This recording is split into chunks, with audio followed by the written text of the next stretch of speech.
Méditation, humilité et obéissance. Touche 1. L'humilité. Porte d'entrée dans la gloire de Dieu. Pour participer à la gloire de Dieu, la première chose que nous devons apprendre est l'humilité. Nous devons reconnaître que nous venons de la poussière et que nous ne sommes que poussière. C'est seulement alors que nous pouvons apprendre la véritable obéissance. L'obéissance n'est pas une soumission forcée ni le fait de cacher ses sentiments. Elle signifie se soumettre volontairement, joyeusement, librement.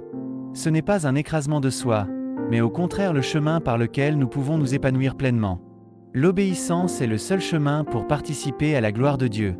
Comme le dit 1 Samuel 15h22, l'obéissance vaut mieux que les sacrifices, et l'écoute vaut mieux que la graisse des béliers. Touche 2. Obéir, c'est écouter en hébreu. Obéir vient du verbe « shama » qui signifie écouter. Le nom du prophète Samuel. Signifie « celui qui entend Dieu ».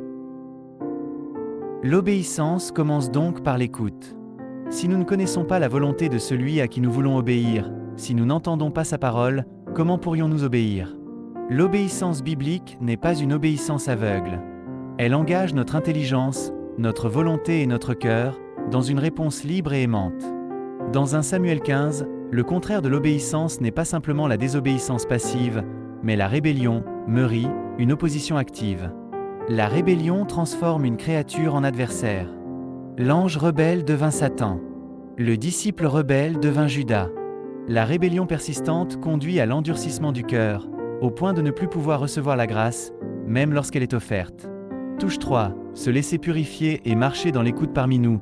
Y a-t-il encore quelqu'un qui s'accroche à sa culpabilité et refuse la purification par le sang de Jésus? Même en méditant chaque jour la parole, nous découvrons encore du péché en nous. Mais nous devons laisser notre conscience être lavée. Sinon, nous risquons de suivre le chemin de l'endurcissement. Lorsque nous voyons nos fautes répétées, nous pouvons avoir l'impression d'ajouter encore des couches de péché. Mais la solution n'est pas le désespoir, c'est de revenir à l'écoute. Ne soyons pas comme Saul, qui entendit la parole de Dieu sans la garder, mais comme Samuel ou David, qui la conservèrent plus précieusement que leur propre vie. Dans le Nouveau Testament aussi, l'obéissance est liée à l'écoute. Le verbe grec « hypakou » signifie écouter en se plaçant sous la parole, écouter comme à genoux aux pieds du Seigneur.